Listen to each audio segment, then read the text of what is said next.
But good morning, everyone. My name is Alexandra Daub, Deputy Commissioner at DECD, and welcome this afternoon to a webinar about a successful case study for Opportunity Zone investment in New London. And we're really excited to share the details of this this project with you. So just a little bit about DECD and what we do in the world of Opportunity Zones. One of the elements of our mission is to encourage investment and economic activity in opportunity zones. And one way, as you're all aware, one way is to invest in opportunity zones is through real estate development. And that's what we're going to hear about today. We're going to hear from Jason Rudnick, who's the property developer, and hear a little bit about why they chose the site, why his group chose the site, why the opportunity zone designation may or may not have played into that selection, how the community engagement process went along, and that's going to be a key part of Jason's story, and then ultimately what the plan from here. It's not built yet, spoiler alert, but the plan from here going forward.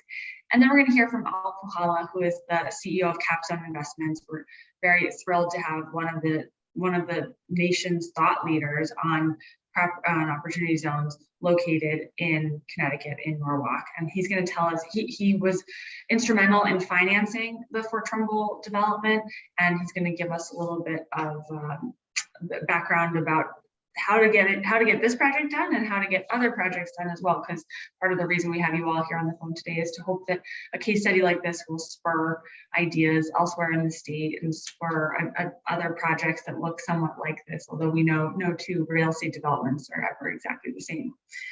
So with that, I'm going to turn it over to Jason. He's going to tell us a little bit more of the story, and we're going to leave plenty of time for question and answer at the end. We're aiming to leave about 20 minutes at the end, and we can talk about this project, or we can take advantage of Jason and Al's expertise. If there's anything more broadly related to opportunity zones, I'm happy to take a stab at it as well. So please feel free to think of questions as we go, and we will leave plenty of time for that at the end. Thank you, everyone, and I'm going to turn it over to Jason. Thank you, Alexandra. First off, just thank you to everybody, even though I cannot see anybody, but thanks to everybody who is attending. I also want to specifically thank a couple of names that I noticed on the list from the City of New London. I believe Felix is out there. RCDA, who was instrumental from the City of New London in helping us put this deal together, as well as other members from the state of Connecticut. There are a number of different commissions, I believe, that are attending via individuals on the call as well. So my name is Jason Rudnick. I'm one of the two principals from RJ Development and Advisors. And I'll jump right into it because the overwhelming question always as presented to us is, why New London? Why this project? What drove you to pursue this? And the reality is that the first time that I personally looked at this project was about 8 years ago. Met with the City of New London at that time and was discussing possible development in the area of Fort Trumbull. This specific development came back across my desk no less than 3 or 4 times between then and when we ultimately moved forward with the project or with the proposed project at the time. And so the story goes like this. At the time when the project began to come back in about 2019, my partner and I were finishing up the development of a hotel in New Haven. And we weren't going to end up constructing the actual hotel. We had sold it to a national hotel chain who was going to develop it corporately. And we were already looking in New London at this project specifically. So why am I starting there? Because the first thing that attracted us to New London was New London. It was not the idea of doing an opportunity zone development. As I had said, we had been looking in this area for a long time and always viewed the southeastern corner of Connecticut, and specifically New London, as an area that maybe it's not the right verbiage, but had been overlooked. It was growing. There were a number of individuals and industries coming into the area, but the development of the infrastructure that would support that really wasn't there. And I believe that foresight was there many years ago. I know it was controversial. I think most people on the phone call are aware of the history of Fort Trumbull. But somebody had seen potential a long time ago, but for a different industry than what's there necessarily now. So we always were interested in developing in that New London area, but all of the different pieces hadn't lined up. Fast forward to 2019, when we had finished the development of this hotel, we had sold the development, and we had proceeds from that sale that qualified were we to move forward in creating our own captive opportunity zone fund with a project in New London that was in an opportunity zone. This is where my story ties, by the way, to Al, who's going to present shortly after I'm done, because we worked with Al with regard to the opportunity zones and the funding specifically. But we were driven to New London because of the story of New London. I've developed in New Haven, Hartford, other areas of the state, and up and down the eastern seaboard. And New London specifically always held a place for me because prior to being in real estate development, I had practiced tax law. I was at a boutique tax law firm, the namesake of which was from New London. And many of the individuals I worked with, families were from New London, and they had a rich history there. My father-in-law happens to be from New London, grew up there. His family was established there. So even though I wasn't directly from there, I really had an understanding of the area because I was able to see it from many different vantages. So this property was originally controlled by others who were looking at doing a development. And unfortunately, that didn't manifest itself into a finished project. We were then working with the city and with RCDA, and were able to take over that project and see it through. So the project that we're working on is a 203 unit multifamily development on 2 of the parcels that were comprised or made up of the many parcels that were the subject of the Fort Trumbull takings, which back in the day, as I said, has a historical significance. And I'm not here to speak about that today, just to be clear. But I think many understand that history. So this was a development, much like others, that had its hair on it. It had environmental issues. There was a need to be able to coordinate with other industry in the city of New London that owned certain parcels in the middle, like the hole in the donut. We had to acquire the hole in the donut, as well as the parcels from RCDA. And we worked with them to put this all together. And it took, call it about a little over a year, year and a half, from start to finish, which is exceptional, by the way. And I thank everybody at the City of New London and RCDA specifically for that. Phenomenal to work with. I couldn't say enough good things about everybody within the municipality and RCDA.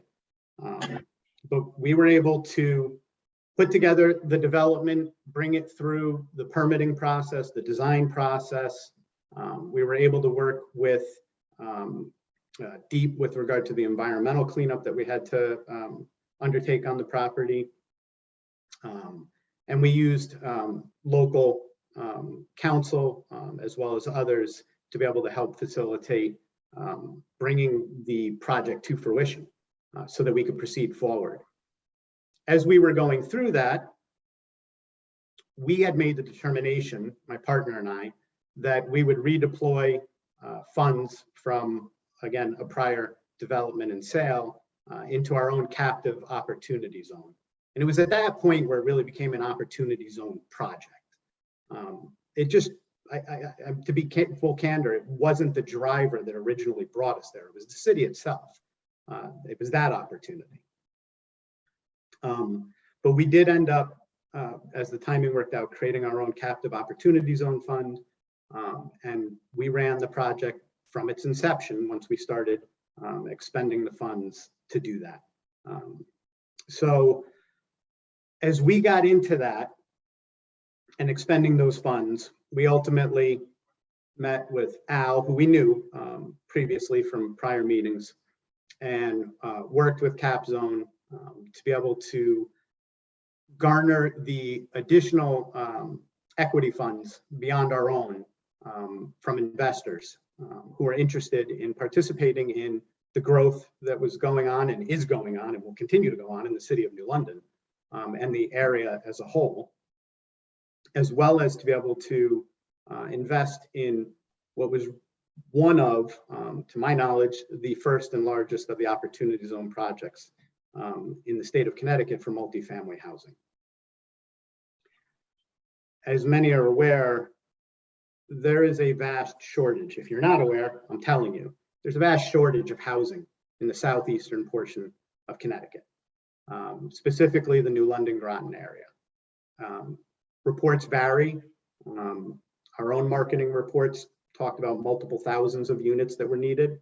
And about a year and a half, 2 years later, recent reports have come out talking about 6,000 units, just about 5,000 and change, that are needed in this area to be able to support the growth that's going on with Electric Boat, which is the national defense industry, maker of the submarines. You have Yale New Haven Health and L&M coming together. You have the wind projects that most are aware of. You have the State Pier project that's growing. And all of these require individuals to be able to support these endeavors in whatever capacity that they're working with it. And as of the time that we first were looking, even though there was some multifamily going on in the area, the majority of these individuals would come to work and then leave and go home. And home was somewhere else. And when home is somewhere else, it means that you're earning your money in one place and you're usually spending it somewhere else. So the ability to be able to grow multifamily and support not only the growth of these industries, but to be able to hopefully capture some of those revenues that are being earned within the city and redeploy them within the city was important. It's part of that renaissance that I visually see every single day when I'm down there, and I'm down there quite a bit. I know I'm sitting here dressed up today to present, but I prefer being in my boots and my jeans and whatever else so that I can go to the sites and be there with everybody while they're doing the work.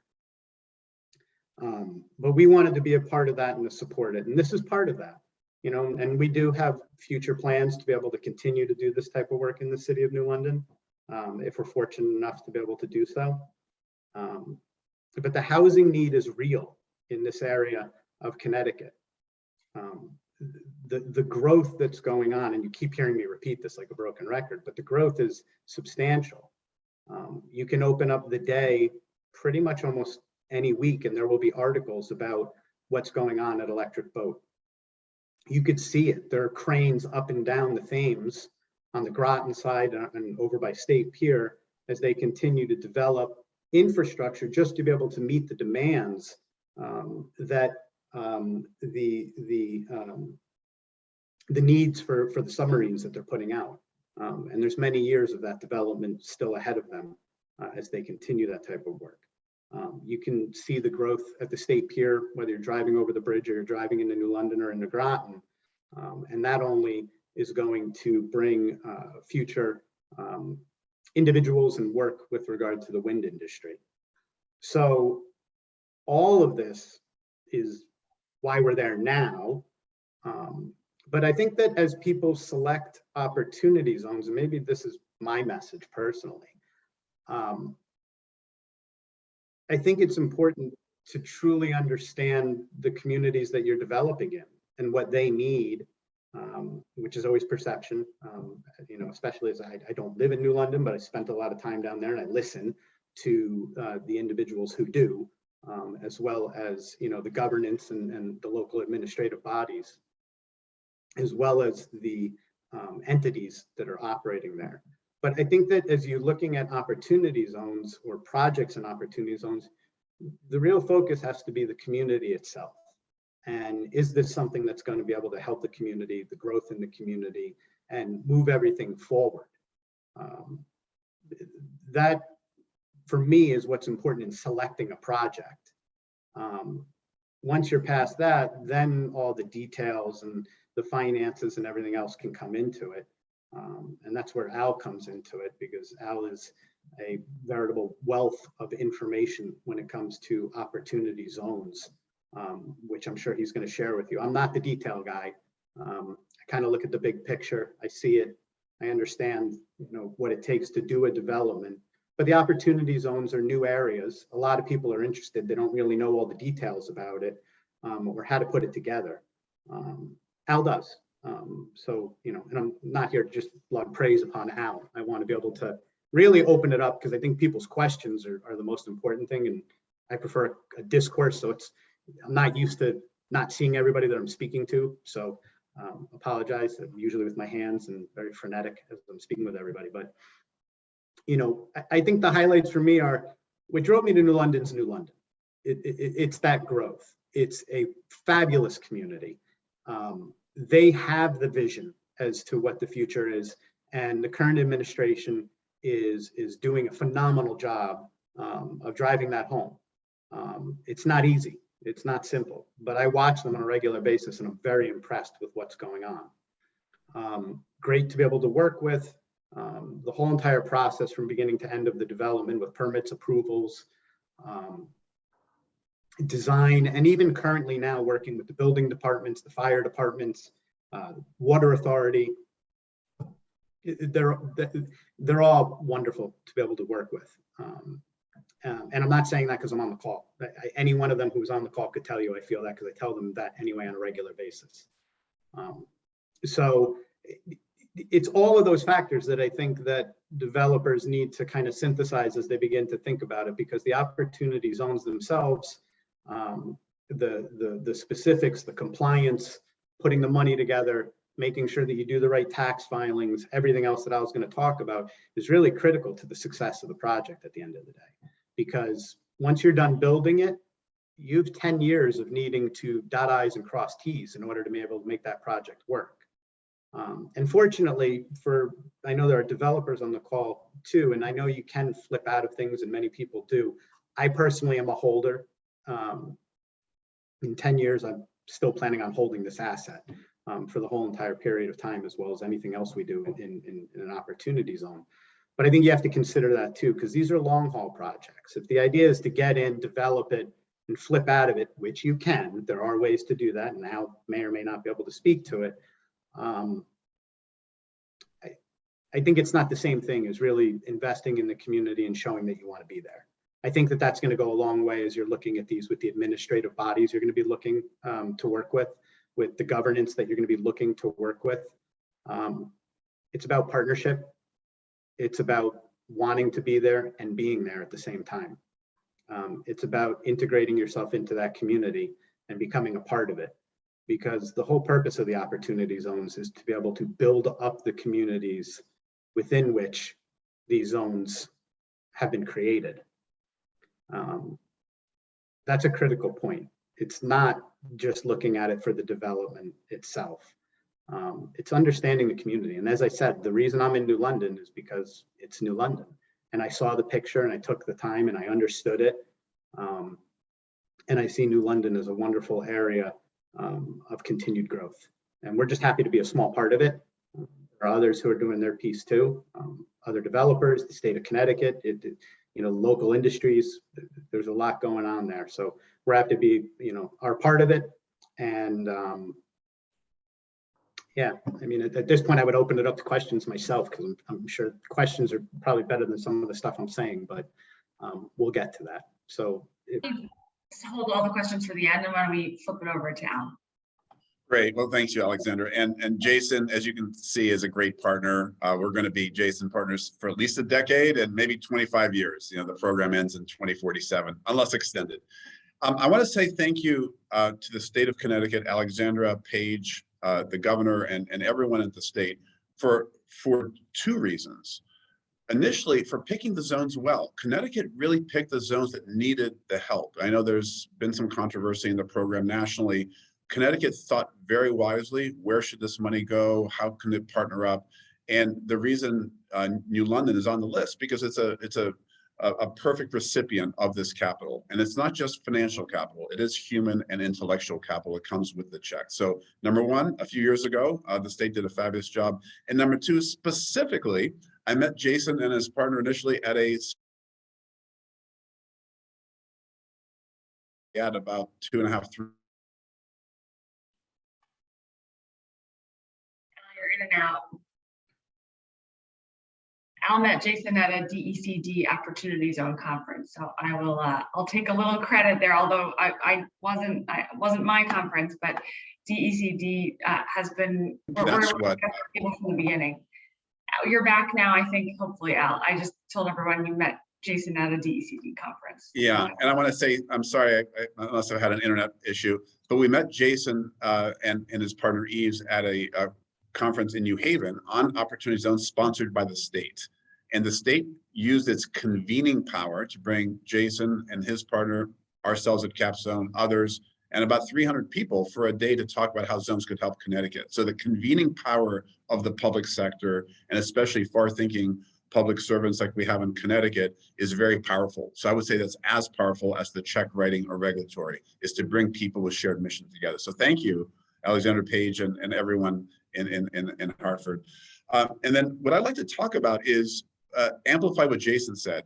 Long-term investments, these are 10+ year investments, need the support of the local stakeholders. There aren't not just the investors, not just the developers, but everyone who's going to be living in that community, making it a good long-term commitment. So we spend a lot of time in communities around the country, from Texas to Illinois to California to Colorado, but Connecticut is where we are. Connecticut is our first priority as a proud Connecticut company, and one of the first funds started in the nation in early 2018. So we really listen first, because that is going to be the basis of a successful investment. It's a win-win. If the community wants that project and wants that investment, then the investor will be treated well. So number one, that's critical.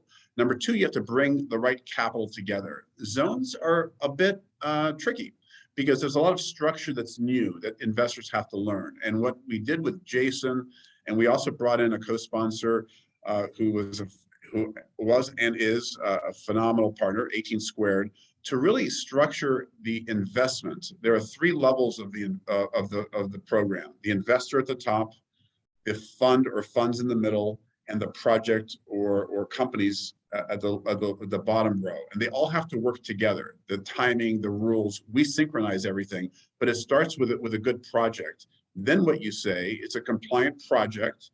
It is compliant. It will stay compliant for a decade or more with all the good folks around the table. But now let's bring it to the market. And that's what we did. We brought this phenomenal project that was supported by the local stakeholders. That was a fair return for the investment. For the investors, and we brought it to other qualified opportunity funds. And that's the structural point I like to make today. If an investor out there, could be an institutional investor, individual investor, corporate investor, if you have a fund, the world is moving toward deals where you have almost club deals, where you create a good project, but you then make that welcome for all other funds to help bring more capital to bear. So we really like that approach. It's a very cooperative approach. It's one that Jason and his partners and we and our partners work together to coordinate. And with 18 Squared's help as co-sponsor, we found others, and I'll just do a call out to Tocqueville Asset Management, which is a traditional asset management firm, very successful, focused on zones. They became a partner with us, and a very strategic partner, especially thinking about what could happen next in operating companies. So when you create an investment that's a catalyst, a foundational investment in a new locale that needs the money, well, that's just the beginning. You could do more of those, more housing. You could start doing infrastructure, clean energy, data centers, water infrastructure, and then operating companies. They all work within the zone regime. So all of a sudden, a company that just today, Paige sent me this morning to do sustainable agriculture here in Connecticut, is someone we're really interested in meeting. And again, the power of convening with Paige today. So now you start to have the ability to bring a whole community of investments together, all getting the tax break. That's why this is such a unique program. It's not just the real estate. It's not just the one investment. So what are we going to do at Capstone? We worked with our partners to make sure it's a compliant business for our investors. We also made sure the bank, if they wanted Community Reinvestment Act credit, could get it. And that's what's interesting also. The Federal Reserve has said if a loan from a bank goes into an opportunity zone in the spirit of the law, you get CRA credit, which is a real game changer. The banks really want good CRA portfolio loans. So all of a sudden, another magnet. You have the local community stakeholders winning, you have the investors getting the tax break, now you have the banks getting CRA. So it starts to become a magnet. And what else could happen? The federal government now has prioritized loans and grants from the federal programs to zones. So you're going to see this really becoming, I think, a way to bring all sources of capital, including non-taxpayers. We have some foundations and endowments who want to invest just for the ESG aspects. So what are we going to do going forward? The law basically says every 6 months, an investor has to confirm that their investments are still compliant. So over the next 10 years plus, there'll be at least 20 testing periods, and Capstone Analytics, one of our companies within Capstone, will help that compliance function. So we really are creating a solution. The developers is focusing on the project to make sure it's a good project. The local community is making sure that the stakeholders are welcoming the project. And then we, with the investors, make sure that it stays compliant throughout the decade or more. One last thing I'll say is we're very interested now in anyone on the phone, either throughout Connecticut or in the New London area, to find investments even outside of real estate. We really think that job creating companies should be a high priority. That was in the spirit of the law. The IRS, I've had questions, why is the IRS helping people not pay their tax? And I said, that's actually a pretty good question. And we thought about it, and it's actually very far thinking. The IRS is creating new taxpayers. By bringing this capital in, companies and individuals, over the long term, the federal government's going to do better. It's kind of a win-win. And that's why it's such a different approach to community development. You're really creating the incentives for long-term public-private partnerships. So that's the project. We're very excited to be here. We're very privileged to be part of this group. I'd like to spend just a few minutes before Q&A talking about something exciting. So earlier this month, the Congress put together a proposed bicameral Senate and the House, and bipartisan, 3 Democrats and 2 Republicans, both at the House and the Senate, proposed legislation to improve the Opportunity Zone law. So folks should know that in 2017, when the law was passed, it was passed in a way through very technical reconciliation reasons that a lot of the measurements and a lot of the impact reporting was left out. That was not good for the law. You should know how those dollars are spent and what's happening. So this law, it's a proposed law, but we hope it will be passed later this year, is going to do several things that are exciting. And let me just walk through the 5 high points and what it means to everyone on this call. Number 1, there will be increased compliance. So now whether you have a fund, a QOF, a Qualified Opportunity Fund, or a business, Qualified Opportunity Zone Business, QOZB, those are the 2 new entities that the IRS basically points to, there'll be compliance obligations. So you should be ready for that. We think it's a good thing because people want to know how dollars are spent. So to the extent that you are filing forms or making sure your companies and investments are compliant, be ready for more reporting and compliance in the spirit of really helping improve the program. And we think it's ESG at its best. It's the S in ESG because now communities, people are getting access to capital in addition to what should be happening with the environment, the E. And it's also measurable, right? And you have IRS data and census data driving it. So we're very excited about the law. Now will have the support of knowing what's really happening. There are about 20,000 funds already today are estimated around the country with $100 billion. This is a big asset class, and it's going to go much, much larger, we believe. Number 2, beyond compliance, And this is very, very important, that new zones may be added to the list. That was something that was contemplated down the line. The 8,766 zones that were designated have stayed in place for 4 years. The new proposed legislation will allow sunsetting of some of the zones that no longer need the help, or potentially maybe weren't exactly in the spirit of the law. None of those apply in Connecticut, but in the country, there may be some cases of that. Those will sunset. The state government, the governor's office, and the local government officials now will be encouraged, if this law is passed, to work together to add new zones. So that's very exciting. So if you were off the list, and there may be a chance now to really add very deserving zones to the list that will then, on a forward basis, get that tax break. So we're very excited about that process, and it's collaborative with the federal government, the state government, and the local governments. Number 3, the law, if passed, will extend the program by 2 years. So versus 2026 being the last year of new investment, that can then be held 20 more years tax-free, the law would extend by 2 years to 2028. So because of the pandemic, because of the draft rules, a lot of activity that was anticipated didn't happen. So that would be, I think, a positive to allow people more time to put money into these communities. And also, very technical, the 7-year hold period to get the 15% basis step up. I don't want to geek you out, but that's a value to the investor, will be limited to 6 years. So you could actually get that benefit in 6 years, not 7. Technical, but again, ways to add more arrows to that quiver that really help the community. Fourthly, there's a fund of funds structure that's anticipated. And this is, again, technical, but very important for the program. Right now, only 3 levels work vertically. The investor has a gain. He or she puts that money into a fund. The fund has a very short period to put it into a project or deal. That's a very vertical analysis. What is contemplated to allow institutional investors and diversification is for at least for only one step, letting a fund invest in another fund. They're called fund of funds. And that's a very, very popular structure on Wall Street and the financial community to let investors diversify to other fund managers. If the law is passed, there will be allowed a one-step quaff to a quaff, which would be allowing capital formation really to accelerate, which we think would be very positive. And lastly, there's $1 billion federal fund for zones anticipated. Every state would have a minimum of $9 million allocated and more based on size to put into zones to allow community development corporations and others to get access to do the pre-development work.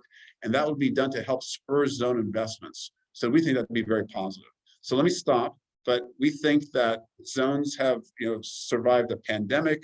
There have been now some good projects to illustrate it. We think that now's the time to take zones and really connect with the communities and really connect with sources of capital that basically want to do ESG and now have the chance to do S in ESG. So I'll stop, Alexander. Perfect. Thank you so much, Al. I have tons of questions myself. I'll see if we have any from the audience. Otherwise, I'm happy to jump in. There's been a hand, Edward Quinn. Has that been a real hand or an accidental hand? It's been on there for a while. Edward. It may be an accident. Anyone else? Raise your hand and Paige can turn your video on or turn your sound on, whichever you prefer. Okay, I'm going to jump into my questions and folks, please interrupt. Oh, sorry, Paige, is there someone? I do have a question in the Q&A area from no. He asked, how does one receive investment opportunity information, perspectives, etc.? And I'm just assuming that he's referring specifically about the Fort Trumbull project. Jason? Sure. I mean, the project that we are currently developing is 100% subscribed to. So all of, if that was the question, I mean, all those funds are in place. We normally don't proceed without having all of that at the outset. For future developments, not knowing the individual personally, and Al's going to jump in, I think, when I'm done speaking, maybe even to correct some of it, but these are accredited investors. These are individuals who need to have minimum net worths, et cetera, for the development and the investments. So different people put them out, or different entities put them out differently. When we do a raise for investment, we work with an individual like Al, who has a network already of opportunity zone funds that they've vetted. And so when we're looking to raise the funds, we proceed in that manner. It's very different than the way I used to do things, which was friends and families. We would go out and, we knew people who wanted to invest, which is the normal course that most people are used to. And in that case, the amounts could vary all over the place in the amount of the investment. This is a little bit different because of all of the compliance and the hurdles. You need to know who your investors are. I even personally want to know what's behind or who's behind a fund. You give me a fund name, that's great, but I need to know who's behind it. The money's less important than the people investing in my project. Money's fungible, I can get it in all different places, but who's attached to it matters. Al, you might address the question a little bit differently. So and maybe just more broadly, if you had an investor that had qualified gains looking to invest in opportunity zones, what would be your advice, Al, for someone who may not have that friends and family network to gain access to opportunity zone investment opportunities?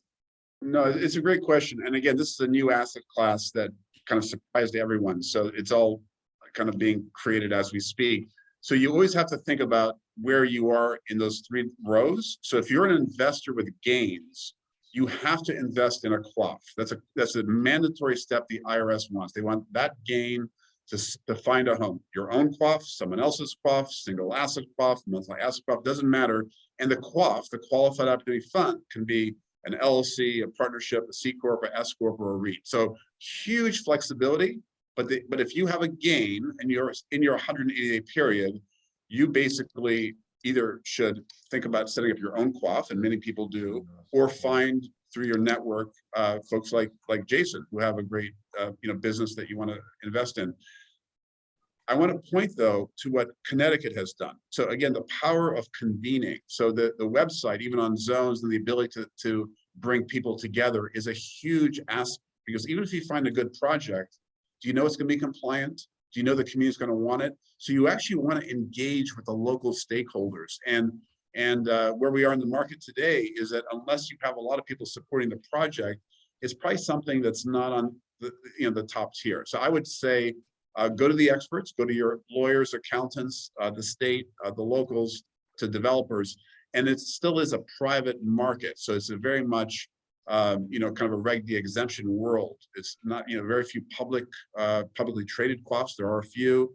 The asset class will grow, but right now it's really working through your own relationships to find those situations and the state government. I'm gonna take a stab at this next question, which said it's from an individual that has a property in an opportunity zone, and can they develop it themselves with a qualified fund? And I frequently get this question. Paige and I have office hours every Thursday from 12 to 2. If anyone wants more information, and we call it, there are no dumb questions in those office hours. We sort of think of it as a 101. And so anyone should feel free to sign up for those. They're on the Opportunity Zone website, which we'll drop a link to at the end here. Anyway, I think the term Qualified Opportunity Zone Fund can be very intimidating. Fund makes us think of some group of bankers somewhere in New York City. A fund can also, like Al just said, it can be an LLC. It can be a single member LLC that is, so it can be very straightforward, and people should not feel this huge barrier of, oh, I have to go fly to London to set up my Qualified Opportunity Fund. You can set it up with your tax professionals, with your accountants, your lawyers that you use for the rest of your investment vehicles and just basic LLCs. So I'm not a tax professional, so that advice is purely unofficial. But don't feel intimidated that you would need, if you have a qualified gain, if you have realized capital gain in the last 6 months, you can set up your own fund. It can be single member, single purpose, fairly straightforward to go forward and do a development or a business. Like Al said, this doesn't have to be all real estate. It could be setting up a business that's qualified opportunities on business, and that can all be done without. It doesn't necessarily involve other people's money and other people's funds. It can, but it doesn't have to. And Al is nodding, which is making me feel good that I hopefully sort of got that right. You got it perfect, Alexander. Okay. Good. So I don't see any other questions in the chat. So I'm going to just ask Jason. You were attracted to the property at Fort Trumbull by the virtue of the property itself, the opportunity, and the cooperation with the city and the economic environment there, which is great. I love to hear all of that. You then got an added bonus. I am oversimplifying by using opportunity zone funding and help to get investors, ease of getting investors in. What were some of the challenges when you're looking back on making that decision to go the opportunity zone funding route? What were some of the challenges that you encountered, and how might you have done them differently, or maybe not? But just to give people fair warning if they're considering that option. That's a phenomenal question. Al and I are going to laugh for a second. Doing it as an OZ deal did not make it easier. I'm going to be clear. It actually, because this was my first foray, even having been counseled wonderfully by lawyers and accountants, some of who are on the phone, I know, because I saw the list again. Raising the investment probably would have been easier as friends and family. Doing it as the next time, I'm not nearly worried about it, but the first time, people at the time were still questioning whether OZ investment was real or not. And, how does it work? And will this be successful? And how do I set up a fund? What are the tax ramifications? I mean, the list goes on and on. So all of those made raising the funds more difficult, actually. We got through all of that with the help of Al, and as he mentioned, another party that had helped us. And we got to the end, and we knew we would, and we got there. And it was a partnership, it was a team. We had our ups and downs, our highlights and our low points, but we did it. And I would do it again in a heartbeat, because that's part of the challenge. And for me, putting the puzzle together is my favorite part about what I do. It's all the little pieces, because they all matter, every single one. But I wouldn't say it was easier by doing it as an OZ, but that may be because we decided to tackle this before others have. So somebody's got to go at it and figure it out. And, it's not to say we're the first OZ project, we're not, but it was ours, and we now understand it, and we have a better appreciation. And so I guess educating the individuals who want to invest is the answer to the question. That's the critical part. If you only hear about the benefits of the OZ and the investment without understanding what it takes to do it, right? You're missing those critical steps, and you need those. So I loved the whole process, no matter how at times it made me want to rip my hair out. But I'm educated for it now, and I understand it better. And this is coming from somebody who practiced tax law. Granted, it was 20 years ago, but I mean, I lived in that world. It's just not simple. So any education that you can get from, whether it be DECD with the idea that you have a period of time where people can come in and ask questions directly is fabulous. Or whether it is from your accountant or your attorney, so long as they're knowledgeable of it. Not everybody is, or quite frankly, it's an individual like Al and his entity. I would counsel people to have those discussions early and often, and not just weigh into it because everybody is talking about how it's the greatest thing, which I agree with. I do think it is, but you really need to understand it and educate yourself on it. That's the first step, is understanding. When go online, Google Opportunity Zone, read. And if you don't already have the knowledge as to what it takes to participate at whatever level, that's where I would start. There's a dearth of information out there. Someone has to synthesize all of it on your behalf if you're not going to do it yourself. I'm going to switch gears and ask Al, I imagine we have many economic development professionals on the line with opportunity zones in their municipalities. And hearing about sunsetting of zones is probably giving people a lot of heartburn.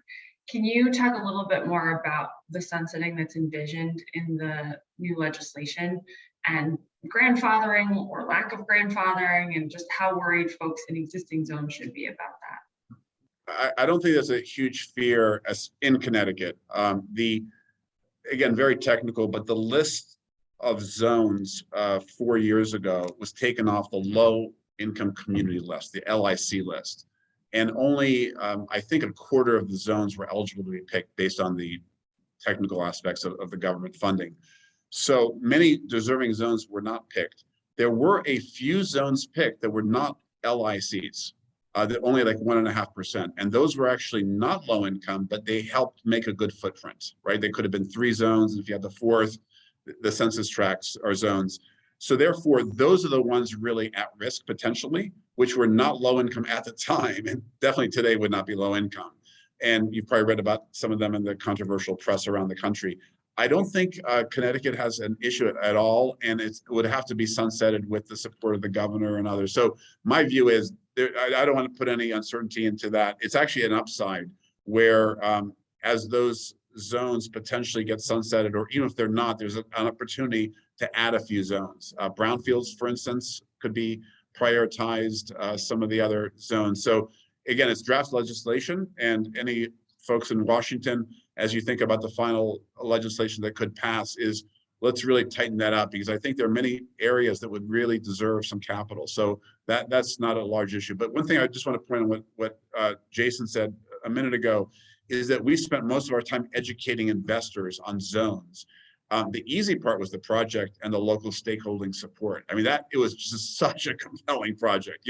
The returns and the demand driver at General Dynamics, and the community buy-in. So we felt, oh my gosh, like, how could anyone pass on this opportunity? This was a phenomenal opportunity. Our challenge was capital formation. Remember, we were facing 2 headwinds, draft regs in a new asset class and the pandemic, and we closed. So it was done with a lot of investment partners who were committed, and it's a democratization of access to capital. This is not a managed money model. Zones, because of the compressed time frame, 180 days to a fund, 6 months to a deal, you already have to know where the money's going. So it's much more a merchant banking model. And therefore, people who have a blind pool structure don't necessarily really want to go into zones. Therefore, there's a lot more work with the local community and the projects, and we help facilitate that. But I think that's why Jason and then the state of Connecticut and the local leaders in New London really did a great job, because they presented to the market a compelling project. And we are very excited to be long-term investors. Our challenge was capital formation. But over the long term, it's going to open up what we believe is huge movements of capital from institutional investors who now want into the asset class. So over the long term, Connecticut will be a beneficiary. Sorry, go ahead, Paige. We have a couple new questions popping in. One from Elizabeth. She said, Jason mentioned the housing shortage. Inherent in that is the shortage of housing that people can afford. How does this project address that? Sure. I mean, listen, it's a great question. To be upfront, this project is market rate. And this project itself was really with regard to supporting Electric Boat, Yale New Haven Hospital, et cetera. And it was done as market rate. We have another project we're doing right now, not in New London, that 1/3 of it is affordable. New London has, and I don't want to speak out of turn here, but New London and the Housing Authority and the work that they do in that area, they're very good at it. And they continue to move forward. We have not collaborated with them on incorporating that work or the affordability into this development. That wasn't the intention at the time that we looked at this and did the development, quite frankly. And I can't sit here on the phone and give numbers or otherwise talk to the specifics about affordability, depending on which municipalities we talk about. But for New London, their housing authority does wonderful things within that community. And we'd be happy to collaborate with them, on the right project to be able to come out of the ground with something. But I don't sit here on the phone telling you that I'm a low-income housing tax credit developer. I'm not an affordable developer. There are others who do that work, and they're phenomenal at it. I will allow them to continue to move forward and do that type of work, and they'd be better suited to it. But this was not meant to, nor developed to be affordable. I do, just so I can get it out there, believe that affordability and integrating everybody together is important. I think that that's, again, something that we did on another project, and we hope to continue to do that going forward. And it takes a collaboration of everybody, because it does require the give and take to be able to put it all together between the local community and the governance, the developer, the banks. Everybody's got to play ball to make it work. It's no one party. No one party is going to solve it. It takes everybody working together to make it happen. It's the right thing to do, and it's, in my opinion, the only way to do it. You mentioned, because sometimes there's some confusion around opportunity zone, where the money comes from, so to speak. And a lot of times we get calls from people saying, hey, can we get some of that opportunity zone money that the state has? And just to these deals, and specifically, I'll just talk specifically about this deal. It doesn't involve the benefit comes from federal tax benefits down the line. It's not as if there are state or federal dollars that go in upfront into the project. And so, affordability is definitely a key priority for projects that are funded with upfront state dollars. But that's not the case here. It's just lest there be any confusion about that. This project is getting its benefit. It's any benefit that it's getting from a government entity is actually coming as a federal tax break in the future. So it's not as if the feds are putting money into a housing project that doesn't include affordable units. I just want to clarify that. And Alexander, if I could just add, the tax break, the major tax break in the future is only if there's a further gain. So Correct. There has to be an appreciation, there has to be value creation for the investor to get the gain. It's actually an interesting set of incentives all built into this law. That's an important clarification as well. You don't get the money just regardless. You get a tax break if you've created value. So great. I think we're coming close up to time. There's one more question in the chat. Joseph asking about recommendations for service providers or developers, or whatever. I would recommend, did we provide, Al, are you comfortable with us providing your contact information? Sure, yeah, please do. Yeah, we were happy. That's a great question to go directly to you. It sounds like this person might have an interesting situation where you could advise. So Paige, do you mind dropping everyone's contact information into the chat? And mine as well, and mine's easily Googleable as well. So please reach out to Al if you have questions about anything on this presentation today. Please reach out to Paige and to myself if you want to set up one of those 101 office hour type conversations. And we're here, or the state is here as a resource on anything to do with opportunity zones, whether you're early on in thinking about it or very far along and looking for some convening power that Al has been so complimentary of, and I appreciate that. And we do try to bring people together. So please reach out. And Jason, thanks so much for your time today, giving us this amazing story. It is such a success story, and I'm hoping that we're going to inspire many more like it by telling your story to lots of people. So thanks everyone, and I hope to be seeing you on our next webinar again soon. Thanks. Thank you. Bye. Bye.